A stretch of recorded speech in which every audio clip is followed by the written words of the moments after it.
So can you tell us a little bit about what Rock the Country is all about? Yes, ma'am. Rock the Country, obviously a music festival that we kind of came with a concept to go into more underserved areas, entertainment wise, smaller towns, and really make this, while we want everyone to come, everyone's welcome. We really want to, Mhm. have the angle of this is for people who work hard and love America. Like I said, everybody's welcome, but you're probably not going to see a whole lot of blue hair and nose rings, is what I'm guessing. But if we do, that's okay too. Okay. And then you did, say that you want to serve the underserved communities, the small towns. And you keep saying, nobody knows how to party like small town America. What can you tell us a little bit about what you mean? What is small town America? Well, I grew up in a very small town called Romeo, Michigan, north of Detroit. So I understand it very well.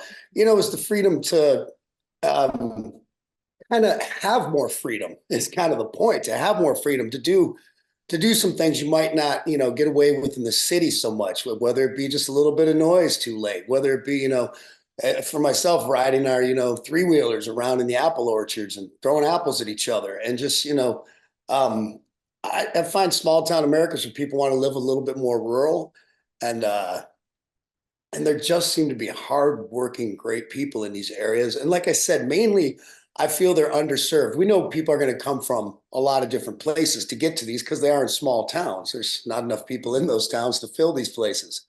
But I'm sorry, I lost my train of thought there. But we're just hoping everybody comes and has a great time.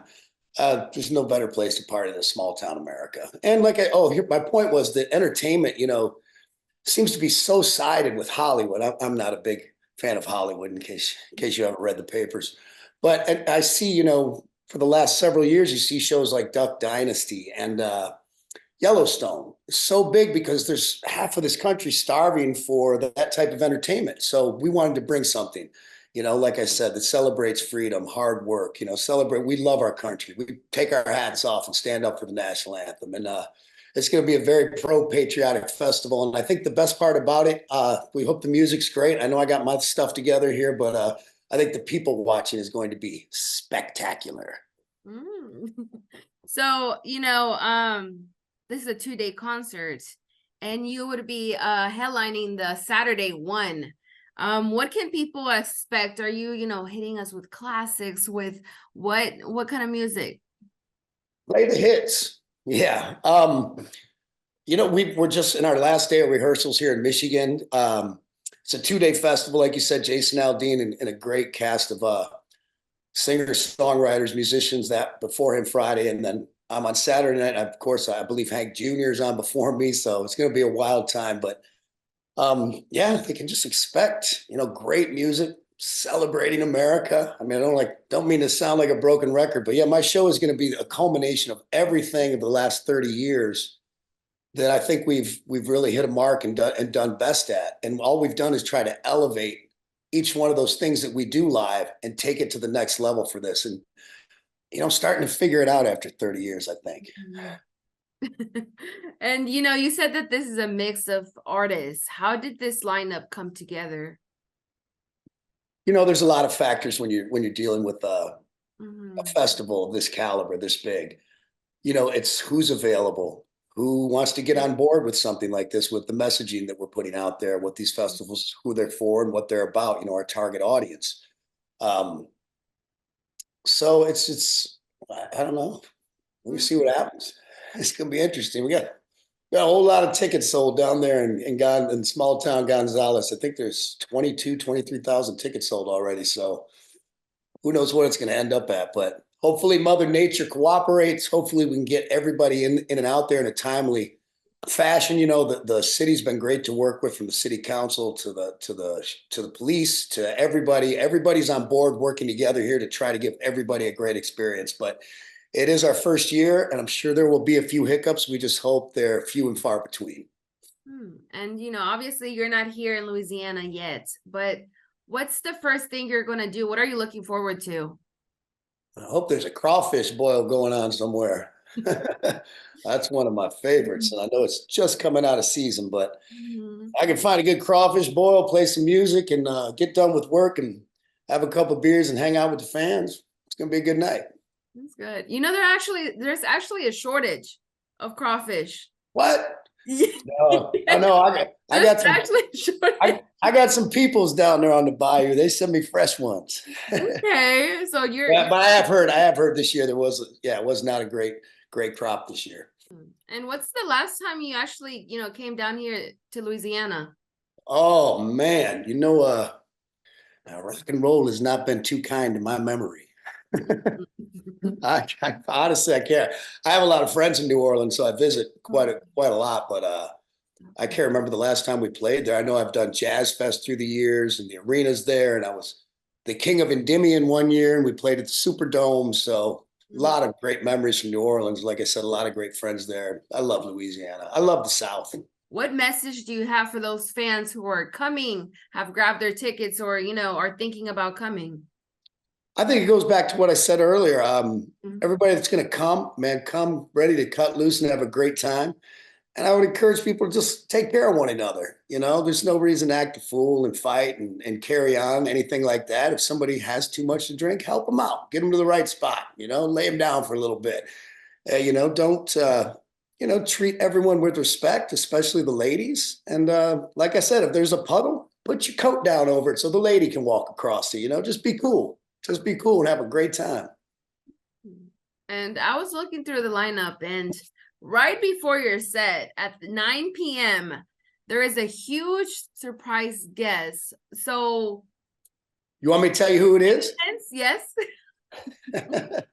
Any hints? What? Who? It's I dare say somebody that nobody's thinking of, Okay. thinking that would be in this environment at this Okay. place. Let's Okay. put it that way. I'll tell you this much. It's not a musician. And is this person going to be in like other shows? Because I know like the lineup, like. Possibly. Okay. What we have planned, we're gonna try at this show. And if it goes according to plan, it's a great time. The crowd enjoys it. It's something different for a big festival and a big show. Um, that's kind of all I can tell you. So if it works out, yeah, this person has agreed. We agreed if this is fun and it goes the way we planned, then yeah, we'll do something special to every shows. And my good friend from Louisiana, Theo Vaughn's going to come down with us, native there. So maybe we'll find something special for him to do too. And you never know who's going to show up at these things. We've gotten reached out to by a lot of people you normally don't get reached out to for these festivals, like governors and senators and people like that that want to bring their families to something like this. So everybody, come on, let's get down. And you keep saying that, that if everything goes well and you're trying different things, can you tell us a little, like in 3 words, what can people expect? They can expect a lot of food, some cool vendors, some cool photo experiences. So people can do all their TikToking or their face tweeting, whatever these kids do nowadays. Mm-hmm. I like it. Yeah. All the things you would expect from a music festival, we hope to have. There'll be a lot of patriotism, a whole lot of flags. And there's going to be DJs, and we're kind of prepared that if we do have some weather things to try and entertain people in different ways, always thinking about their safety first. But we've created, high class tent experiences with 5-star chefs. It costs a little bit more loot, and then we also have, people can park their car and camp out of that if they want. So we kind of have all levels of things there, and and we hope to expand on that as the years come. Whatever we see this year that works, and this, that, and the other. And we love the input from the fans, what they think could be better. So feel free to reach out to us at rockthecountry.com with any of your thoughts after the shows. We'd love to hear from you. Try to make it better for everybody. And we hope that we really bring a lot of commerce to these small towns, especially them in the surrounding towns. I know I've gotten reports that all the hotels like around Gonzales are sold out. You can't get them.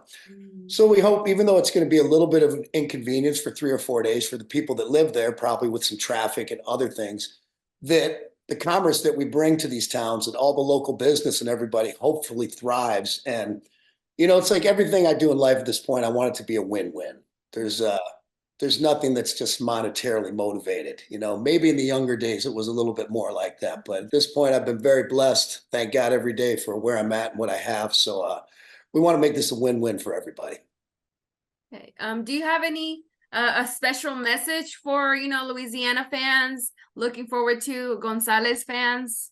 Absolutely. I would like to tell them to keep on kid rocking in the free world.